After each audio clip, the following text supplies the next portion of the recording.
Namaste viewers, and welcome to another episode of Tantranidhi, a series which is dedicated to honoring and contemplating on the life and teachings of great siddhas and luminaries in the path of Tantra. In this episode, we'll continue our series on Swami Lakshmanju Maharaj of the Kāśmīra Śaiva Paramparā. Joining me in this episode is Sri George Barselaar. Sri George Barselaar is a Pandit in the Kāśmīra Śaiva Sampradaya and one of Swami Lakshmanju's closest students. After moving to Śrīnagar in 1982, he studied yoga and Shaivism under Swamiji until his mahāsamādhi in 1991. During this time, he collaborated with John and Denise Hughes to compile over 1,000 hours of recorded teachings, and in 1988 started work on transliterating Sanskrit texts and editing their English translations, a project that spanned over 2 decades. In 2000, Sri George relocated to the US, co-editing numerous publications of Swamiji's teachings through the Lakshmanju Academy. He continues to share Swamiji's profound oral teachings through webinars, interviews, and seminars in partnership with the Universal Shiva Fellowship, Lakshmanju Academy, and Īśvarasvarūpa Trust. In this episode, we'll take a deeper look into the profound life and teachings of Swamiji and spend some more time dwelling into his early life, his life as a master, and his contributions to the Shaiva Sampradaya. I'm sure all of you will gain much from this intensely devotional conversation with Sri George, who certainly carries the light of Swamiji's love. Now on to the episode. Jai Gurudev Georgie, thank you so much for joining us in this episode of Tantranidhi. I'm personally very excited to have you here in this conversation. We had a previous episode with John G, Denise G, and Shana G, where we touched upon Swamiji's personality, his teachings in brief, and how his teachings came to be recorded, and what's available today as his oral transmissions. So my intention here is that we can dwell more into his life, both as a sadhaka as well as a Śaivācārya, and spend some time examining him, examining his teachings, and gaining and how we can connect more with him and get the best out of his teachings. So I'd like to probably request you to start off with the Agora mantra, and then we can take it from there. Okay.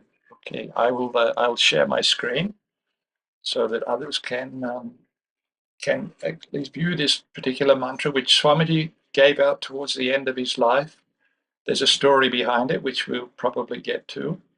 But it's always auspicious, of course, always to start with some Mangala sloka or something. And this one, Swamiji wanted to share with the whole world, actually.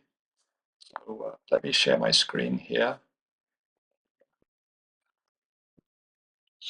Om Agorebhyo Tagorebhyo Gora Taribhyascha Sarvada Sharva Sarvebhyo Namaste Rudra Rupebhya Agorebhyo Tagorebhyo Gora Taribhyascha Sarvada Sharva Sarvebhyo Namaste Rudra Rupebhya Agorebhyo Tagorebhyo Gora Taribhyascha Sarvada Sharva Sarvebhyo Namaste Rudra Rupebhya.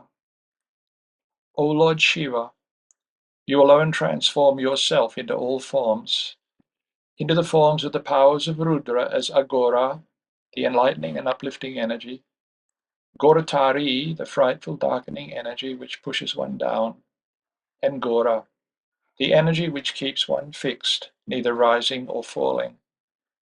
These forms embodied in Rudra Shiva are helpful to aspirants while they are aware, and frightful for the ones who are ignorant, pushing them down. Um,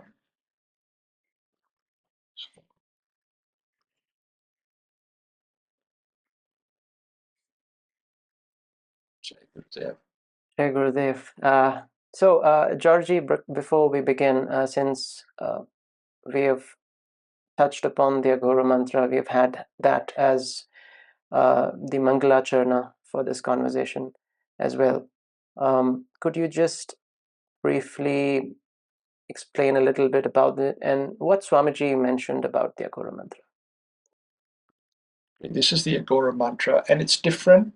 Those of you that are familiar with the Agni Purana and many of the ancient texts, this is different to the standard Agora mantra that is usually recited, throughout South India. This is very much a Kashmiri version, where Goratare is changed to Goratari, because this applies to the three Devis, the three supreme Devis of the Trika of Kāśmīra Śaivism. And this mantra, the custodian of this mantra is Agoranath, or more commonly known as Swachandanatha. Okay, this is the picture of Swachandanatha which Swamiji has in his own Amriteshwara Mandir in Kashmir at his ashram. It's a painting. It's a depiction taken from what's called the Swachanda Tantra. So this picture is Lord Śiva in his first manifestation in an iconic form, according to Kāśmīra Śaivism. Other than that, in 90% of the temples in Kashmir, you will find Lord Śiva and Shakti, who are inseparable, expressed as a Shiva Lingam and the Yoni. 90% of the temples in Kashmir, the ancient temples, were always just addressing Shiva Lingam and the Yoni, which is the Vakta or Vaktra, expression of Shiva. But Swachandanatha was the first manifestation in iconic form. Swachandanatha, also known as Agoranatha, the Lord of the Agora Shaktis, which is what the mantra embodies. And Swamiji had a direct experience, direct darshan of Swachandanatha in 1989. And it was quite unique because, according to Kāśmīra Śaiva philosophy, Swachandanatha only appears because of his refined, Suksma Sharira, we could say, his refined body. He only normally appears in Satyuga. In Kali Yuga, it's more common for yogis and saints to have darshan of Lord Shiva in the form of Srikantanatha, which everybody would be familiar with. Srikantanatha with just 2 arms or 4 arms, with a rudraksha, a trident, sitting in lotus position. There are many verses about that. So this was very unusual, and after that experience, Swamiji went into a completely different bhav. And he didn't go into specific details, but he said that Agoranatha had told him, Swachandanatha had told him, that a time will come when this bhuvana that we live on, this Prithvi bhuvana, Brahmanda as it's called in Shaiva philosophy, there will be some turbulence.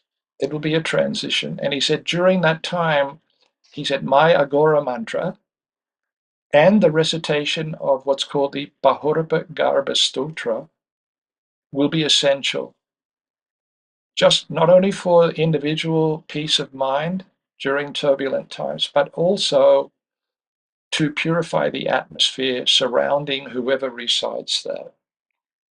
And this was so important. For 1 month, Swamiji was in a completely different bhava. He'd hardly communicated to anybody, because this experience of Swachandanatha seemed to be so overwhelming. It pushed Swamiji deeply into his own, nature. And about a month later, the first communication that he did, like coming out of his room or anything, was to write a letter to his dear disciples in the US, John and Denise Hughes, who were paramount in recording, over 20 years, recording all of Swamiji's lectures, And I want to share this letter. There's a handwritten letter by Swamiji concerning the Agora mantra. And he used to call John, Chandrasekhara. He said, I was in receipt of your loving letter. And again, this letter was written, I need to just move my thing here. This letter was written on 13th of June, 1989, approximately 1 month after this experience. He said, I was in receipt of your loving and devoted letter on the 3rd of April. I had noted its contents therein, but many ups and downs took place. I was 100% unable to write as I was almost dead. Now, there's a story behind that because astrologers had predicted that this was around the time of Swamiji's birthday, that he would actually leave his body at that time. Two very foremost astrologers in Kashmir. But they also predicted that the planetary situation that was very unique, and they didn't actually pinpoint whether this is a physical death or some other kind. So Swamiji said, no, I didn't die. He said, now I feel slightly better to write to you word by word the meaning of the Agora mantra. And he wrote out the mantra just as I recited. And then he said, before writing its meaning, I have to note down to you that this mantra is connected with the three great energies, Agora Shakti, Gora Shakti, and Goratari Shakti, which are named respectively Para, Para, and Apara Shaktis. That's supreme, medium, and inferior Shaktis. Then he went on to say that this mantra is owned by Agoranatha, Swachandanatha. And at the same time, you should note that these energies are ananta, numberless. He says there, Agora Shakti, Agora energies. He says, when darkness or ignorance is altogether vanished, they are named Agora Shaktis. He said, the functioning of these three energies, when the Agora energies penetrate any individual, no matter if that individual is a yogi or an ordinary worldly person, at that very moment, or even the slightest touch of Agora energies, that person is born anew, a new being, there and then, and he becomes one with God consciousness, and is no less than Swachandanatha. This is called Tivra Shaktipata, supreme most grace. And Swamiji ended this, he said, you should publish it and spread this message all over the world. So I'll stop my screen sharing there. So this became the theme of Swamiji's, last 2 years of life. And I remember this in 1990, for the years following, every evening on the veranda at Swamiji's ashram, which is really his house. Kashmiri saints didn't have ashrams. They had a place where they lived and people visited, like a Martika type of style. We would recite the Bahurabhagava Stotra every night. And most of us didn't really know the significance of it until many years later, after Swamiji left this world. But then devotees would come forward and say, oh yes, I had some problems in my house once. I thought my house was possessed by a ghost. And Swamiji would say, Agora mantra, recite it. And within 2 or 3 days, that was all cleared. So we did on the Lakshmanju Academy, which John and Denise established through Swamiji's wish, that in America, you should have this. In India, they have Ishra Ashram Trust. But on the website very recently, we did a whole series on this Agora mantra and the Bahurabhagava Stotra. Now there are over 500-600 people around the world reciting the Agora mantra and reciting the Bahurabhagava Stotra or listening every day. And Swamiji said, you can do anything in this world. You can try through politics and you can do this. And he said, but the real custodian of the karma of this whole planet is Swachandanatha. It's written in the stotra. He's in charge of karma, and therefore, if you appease him, if you invite him into your heart and into your home, that's the best way to create peace, individually and environmentally.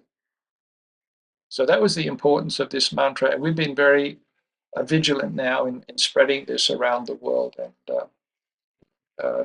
I'm in Nepal at the moment. And a year ago, I was here, and one person came. And now he has pundits here in Nepal reciting the Buhura Bhagavad Stotra every day. Incredible, incredible.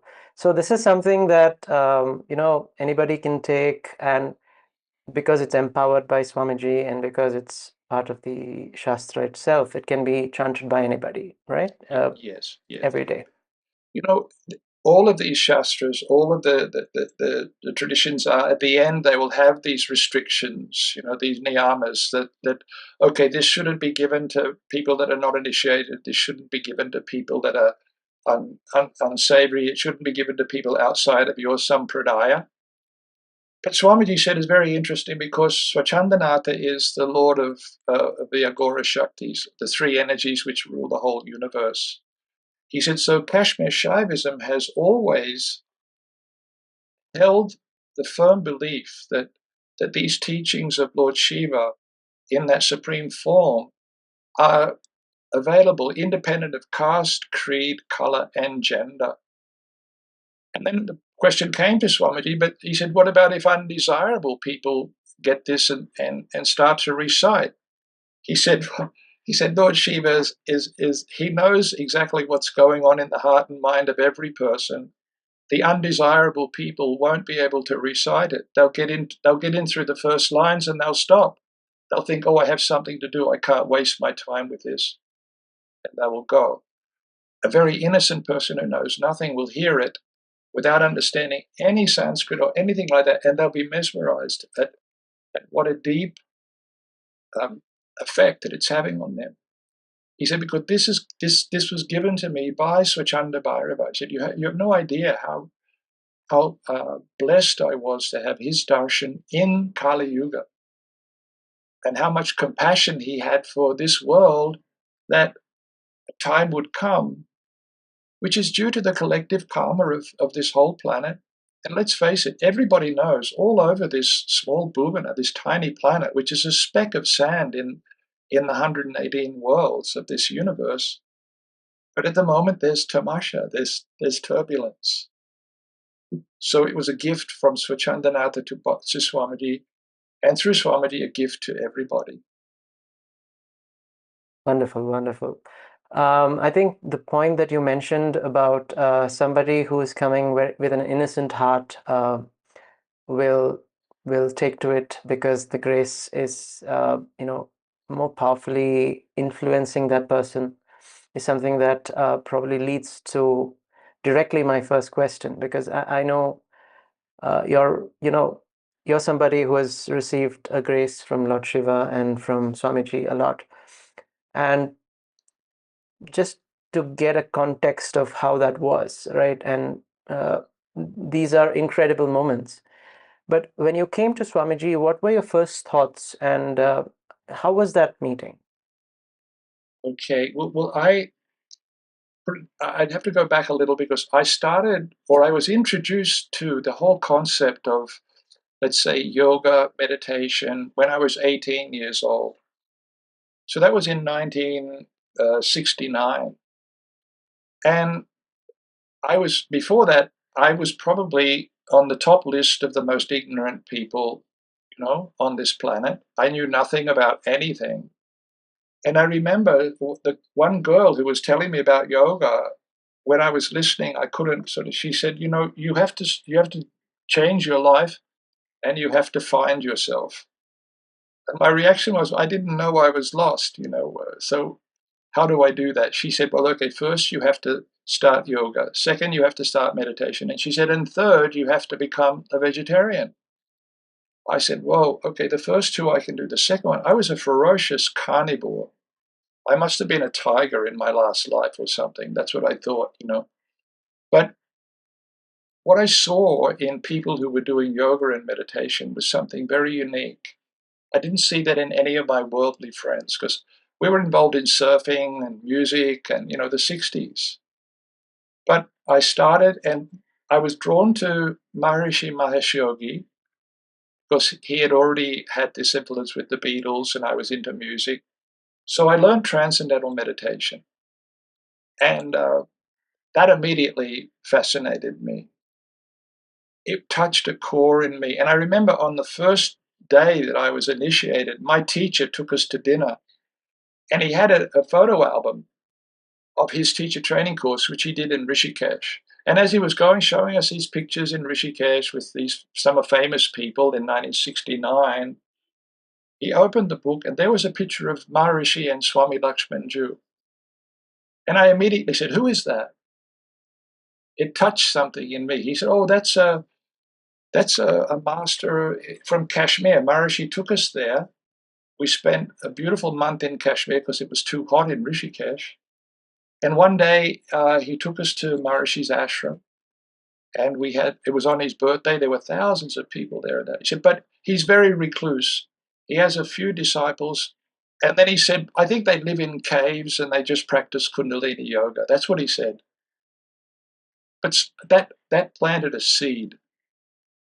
So a year later, I became a teacher of transcendental meditation. I went to Europe. I studied with Maharishi. And it was very interesting because my second meeting with Maharishi, he said to me, "You should read some Shastras. You should read some Shastras. And when you go back to Australia, you should learn some Sanskrit." And I said, "What Shastras should I read?" And Maharishi knew what my future was. He said, "Well, you should read the Shiva Sutras of Kāśmīra Śaivism. You should read the Puranas. You should read the Vedas. You should have a good background." And I was handed a copy of the Shiva Sutras, just the English meaning. And on top it had Shiva Sutras by Bal Brahmachari Swami Lakshman Joo of Īśvarasvarūpa Gupta Ganga, Śrīnagar. So there was the second seed. I saw Swamiji name. And I read those sutras over and over. They became my mantra, I would just read them over and over. And I was mesmerized. Then in 1980, after being a teacher of transcendental meditation, I met Maharishi in India. And I said, "Maharishi, I want your permission to go and study with Swami Lakshman Joo in Kashmir." I knew nothing about whether I would be accepted or. And Maharishi looked at me, knowing full well what my dharma was in this whole world. And he said, "Teach transcendental meditation for 1 more year, then you can go." So a year later, in 1981, 82, I arrived in Kashmir in the winter. And Swamiji was actually in Jammu at that time because he used to spend the winter avoiding the supreme, the severe cold. So I got there, and there were a few disciples, Kashmiris, and that around the ashram, and I was so enthusiastic. I wanted to meet Swamiji, and they all said, "Oh, look, be relaxed. Don't be too eager. Swamiji is not accepting any new disciples. His health is a little bit down. He's age 74 at that time." I said, "That's okay if I just have darshan once, because I believe he's a fully enlightened yogi. That'll be enough for me." So a month later, Swamiji arrived, and I went to the ashram, and it was a winter day. There were only 20 or 30 people there, and we all had this delicious Kashmiri tea in his presence. From the moment I saw him, I felt something very strong. I didn't know what it was, but I felt something very, very deep, a connection that's untouchable. And we were there. We had our tea. Maharishi Swamiji looked at me at something he said, and I started laughing. And he looked up at him. I said, "Oh," he said, "you laugh just like Mahesh Yogi." And I said, "Yes, Swamiji, I am his disciple." And he said, "Good." He said, "Maharishi was my very dear friend." He said he was the first yogi who really understood my experience and my knowledge. And then we had tea and everything, and then it was time to leave, and it was very unique because this was Swamiji's house. But he opened once a week on Sunday. So Swamiji walked away to the door leading out into the laneway, and everybody filed past, and he said, whispered a few things to everybody. But he didn't say anything to me. So everybody stood in the lane. Instead of walking away, they stood there, and he closed the door, and everybody waited till they heard the key inserted, and they would hear it hit the lock. And they knew, okay, we'll see Swamiji next week. Next Sunday, it'll be 1 week. And as the key locked, I thought, oh, maybe I only see Swamiji once. Maybe that's it. And this kind of wave went through me of fear, of all-encompassing. I put all of my eggs in one basket, and suddenly this might be it. As people had warned me, don't. And suddenly the key unlocked again, and the door opened, and Swamiji looked across. There I was standing with 20 devotees. I was at the back because I'm quite tall. Everybody's head was up to here. And he looked at me. He said, "You will come again, won't you?" And that was a seed. That was the fulfillment of my life, I thought. So I went back the next week on the Sunday. Again, I saw people in the town. They said, "Oh, you came on Sunday. That's very good. But don't get your hopes up because, we've seen people, they're here for a while and they stay for 3 or 4 months and they come on Sunday, but then eventually they leave." The very next Sunday, as we were going past Swamiji at the door, he said to me, "Can you come on Tuesday? And I would like to talk with you because," he said, "on Monday I'm in silence. I don't see anybody." And I said, yes, of course, I'll come on Tuesday. What time? He said, "Come at 10 o'clock, like that." So I left and I thought, my gosh, I'm going to go Tuesday. He's going to put his hand on my head. I'm going to be enlightened. I'm going to have moksha on Wednesday. These illusions of grandeur. So I went on the Tuesday, very excited, made sure my clothes were clean, everything. I was so excited. And when I sat in this little tea house that Swamiji had, where he did a lot of his interviews and things, he said, "So tell me about your life." I started to talk, and the way he was looking at me, he knew everything. He knew everything that I'd done, where I'd been, not just this, maybe many lifetimes. When I told him that I was a civil engineer, he said, "Oh, do you know hands-on? Are you just theoretical, or you know hands-on work?" I said, "Yes, Swamiji." He said, "Well," he said, "I have some work to do here in the ashram. Would you be free to come and do some work for me? For instance, I have a cow shed there which I'm demolishing, and I want to build a Havanshala. I'll give you carpenters and masons, and you can be in charge of that project." I I felt, my gosh, really, this is amazing. So, put it in a nutshell, for the next 9 years until Swamiji left this world, I was in the ashram practically 6 days a week, working, gardening. Eventually, when John and Denise left, because they were so close to Swamiji, when they left in the mid-'80s, I became like Swamiji's personal secretary, driving him shopping. And what happened was, my reason for going there initially was to get this knowledge, but I wanted knowledge for power. It was all wrong. It was ego. I wanted to be really smart and tell everybody what I knew.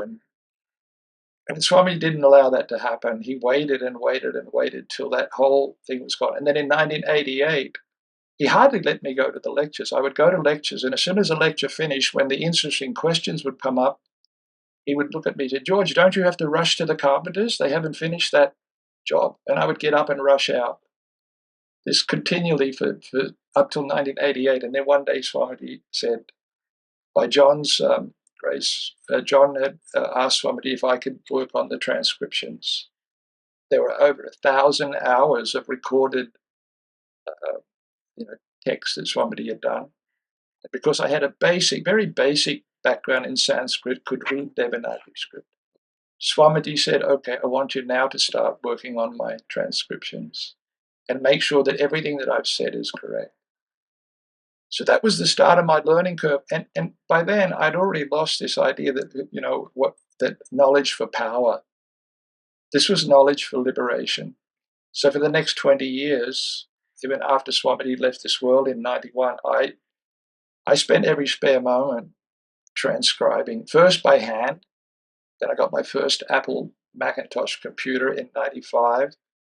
And I finished all of the transcriptions by 2008. So that was my introduction. And I had no airs about being there with Swamiji. He had a small inner circle of people who I knew were there, and I felt I was a little bit on the peripheral of that. But one day, once a year, Swamiji would allow Denise and John to take some photographs of him just sitting in the garden, and they would sit with him and everything. I was off doing some work somewhere. I'll share this because it's kind of sweet. I was off doing some work, and Swamiji suddenly looked. He said, "George, come over and sit next to me. I want a photograph with you." I wasn't even prepared. I had these kind of rough-looking clothes on. And let me see if it's there. Okay, here. So I went and sat down next to Swamiji, making sure I didn't sort of mess up. I was sitting on the edge of the little asana where he was sitting. And I felt that I'd been accepted by him some way or other. I wasn't thinking about acceptance, but I thought, okay, this is unique. Years later, I found out that Swamiji never took a photograph with anybody that he didn't fully approve. It was very, very interesting. Scholars would come sometimes, erudite scholars who have written books and everything, and they would request a photograph, and Swamiji would say, "Oh, I'm not feeling well today. No, it won't be good to have a photograph." Or they were very, very great privilege to have had your photograph taken with Swamiji. So, and a picture paints 1,000 words. That was me. I was doing some work in the garden at that time. So that for me was like, okay. And I wasn't thinking about whether you were accepted or not, because I learned more just being around Swamiji and watching how he behaved day to day with people than anything in those first 6-7 years. Just seeing his naturalness and his ability to remain hidden, his ability to do something quite miraculous and then cover it over and bring everybody back to a kind of mundane existence where you didn't feel, like overwhelmed. This is beautiful. I mean, your narration of this certainly something that I think it's a devotee's narration, and it's a heartfelt narration. So thank you for that, Georgie. I think probably it's a good space to get into some aspects regarding Swamiji's advent in that sense.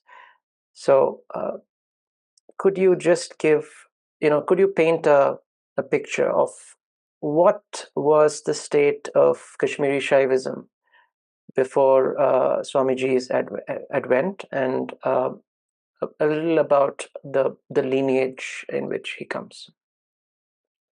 So I think people know that up to the 12th, 13th century, Kāśmīra Śaivism, well, actually, I would have to say since the second millennia, second century, Kashmir was very much influenced by Buddhism, Ashoka, and the Pancharata system, the Vaishnava system. And it wasn't until about 800, 850, so okay, we're looking, many centuries of influence. And around about 850, Vasugupta, very famous name in Kashmir, Shaiva philosophy, prayed to Lord Śiva and said, what's happening with pure Shaiva philosophy? It's disappearing. So Lord Śiva appeared to him in a dream and directed him.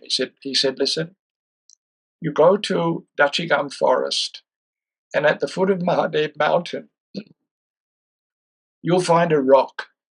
And on that rock, I have inscribed my sutras. Now, go there, he said, learn these sutras and propagate them to everybody. So the next morning, it being a dream, the next morning Vasugupta went to this Dachigam forest at the foot of Mahadev Mountain. It's a very famous mountain in Kashmir. It's what Kashmiris believe is the real Kailash, where Lord Shiva lives. He went there and he found this big boulder. It's the size of a house, but there was nothing there. And he thought, oh, maybe it was just a dream. But when he leaned over and touched the boulder, the whole thing turned up, and underneath were inscribed these sutras. And he memorized them because yogis, they had photographic memories in those days. He memorized those sutras and he started to teach those. And in fact, they were called the Shiva Sutras. And he wrote his first, let's say, scientific paper on the Shiva Sutras was called the Spandakarikas. And this was to explain about the sutras. And of course, there were translations of the verses. And this Spandakarikas was picked up years later by all of the Shaiva masters. They respected these Shiva Sutras as the pinnacle of Lord Shiva's message to them. Now, you have to understand that Lord Shiva appeared to Vasugupta in the form of Srikantanatha, as he appeared the same to Durvasa Rishi at the beginning of Kali Yuga. And when he appeared to Durvasa Rishi, he told Durvasa Rishi that you are, and remember, Durvasa Rishi was Krishna's guru in Dwapara Yuga. And Durvasa Rishi was a master of Krama system, but he was all-knowing. And he was a person that you never cross because he's also known as Krodha Bhattarika, the embodiment of wrath. We know the story about him cursing different people and those curses being extremely hard to lift. So in the beginning of Kali Yuga, 5,000 years ago, he appeared to Durvasa and said, look, Kali Yuga is coming, so you're now in charge of Shaivism in all its forms for the duration of Kali Yuga. So I put you in charge, so you have to make sure it's maintained. So for the next 432,000 years, this is your portfolio.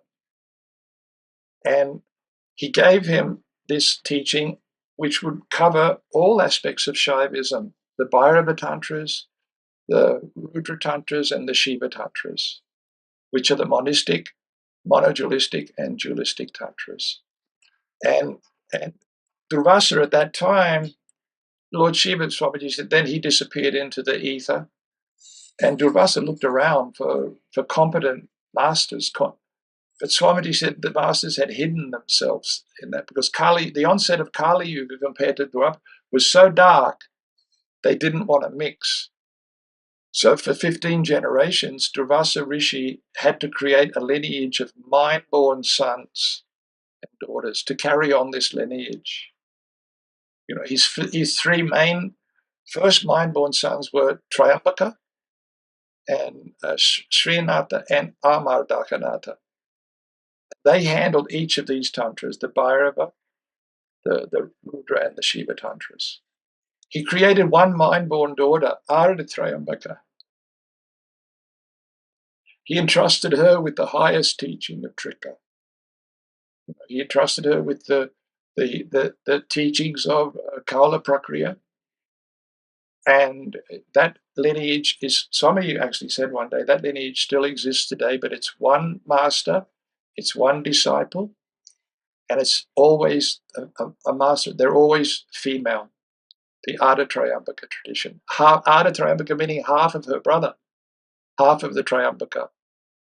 The 15th generation, this is all coming from the latter part of Somananda, who wrote the Shiva Drishti. In the latter part, he gave this lineage, and he said on the 15th generation, the mind-born son was not so introverted. He wasn't such a pure siddha yogi, and he couldn't create a next mind-born son. So he found a worthy Brahmin girl in the Kashmir Valley, and he asked the father's hand in marriage, and he got married. Their son was named Sangamaditya. And from then on, it became father and son. Sangamaditya, Basharaditya, Arunaditya, and then Ananda, and then Somananda. They were father-son lineage. Somananda's disciple was Utpaladeva, the very famous master, and really the founder, he compiled Somananda's teaching into the Pratyabhijna system.